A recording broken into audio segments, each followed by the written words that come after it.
Okay, magandang hapon mga boss, madam. Ayan. So, dito kami ngayon sa Suzuki, Sukat. Ayan, oh. Dito kami sa asa mismo ng Suzuki. So, may customer kami doon. Ayun, nakita nyo ba yung orange na yon? So, kami rin naglagay ng top load niyan. Ayan, customer namin yan. Then, nandito kami ngayon. May customer din kaming isa pa. Ayan. Kakalabas lang ng unit ni boss. Ayan sila, boss. Tignan nyo, nakakuan pa to. Ayun, nakasupot to. Bagong bago. Ayun, nakakalabas pa lang ngayon. Lalabas pa lang nila to ngayon. Pinalagyan na agad ng roof rail. Tapos lalagyan pa namin ng top load dyan mamaya. Saka yung crossbar na alloy type. So ay si Boss Une.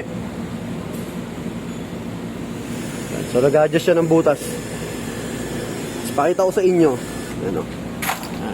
Kompleto silang.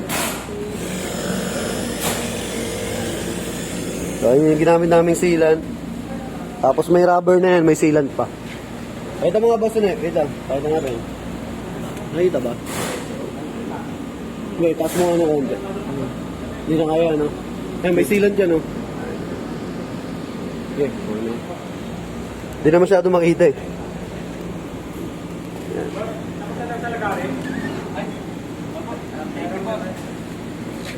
Ayan si Boss. Ay, thank you po. Ayan.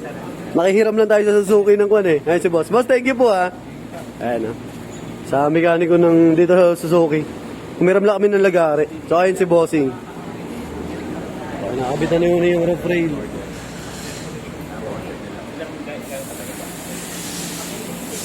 Bagong bago. Tingnan nyo, ha. Basta natin. Ayan, o. Ayan, o. Nakasupot pa, o.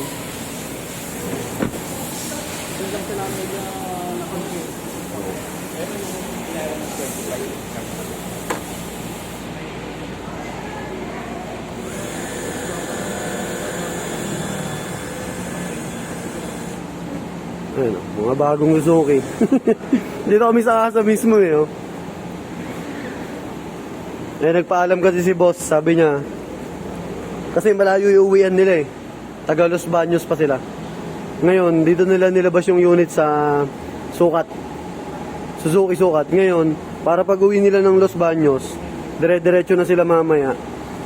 Nagkuhan na lang sila. Nagpa-service sila dito sa may Suzuki mismo. So, ilalabas pa lang nila tong unit ngayon. Ngayon pa lang i-release. Pinalagyan na agad ng mga accessories ni boss. Tapos, yung top load sa crossbar. Saka, yung pinaka-roof rail. Ayan. Sa atin niya kukunin yan. So, tapos naman na tong roof rail. Mag-video na lang uli ako ng second video mamaya. Pag kinakabit na namin yung top load. Tulungan ko lang si Une. So, thank you, thank you.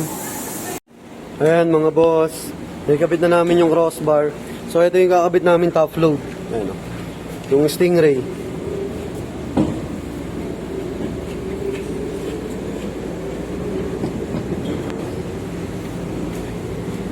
Yung crossbar na kinuha nila, boss, yung with G-set na.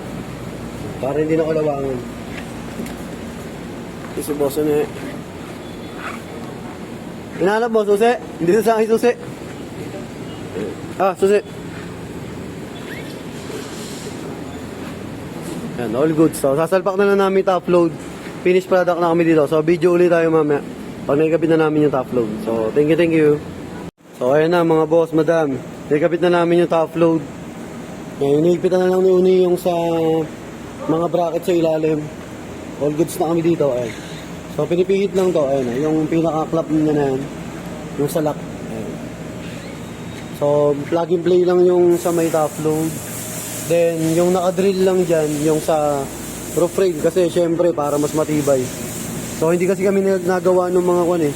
Yung na-clip lang sa gilid. Yung dito, sa part na to. Yung naka-clip dyan. So, all goods na. Yan, finished product. So, walk around lang tayo. Yan, Stingray brand.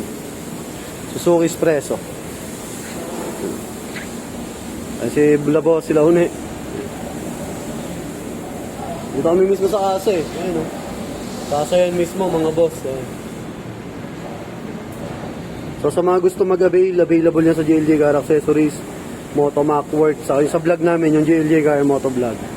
So thank you kay La Bossing. Ayan, finished product na kami dito. Bagong bago eh no. Nakasupot ko. Lalabas pa lang nila ngayon tong unit. So So, thank you kay boss. Ayan, iingat sa kanila pag umuwi sila mamaya. Los Baños pa sila. So, maraming salamat. God bless. Ingat.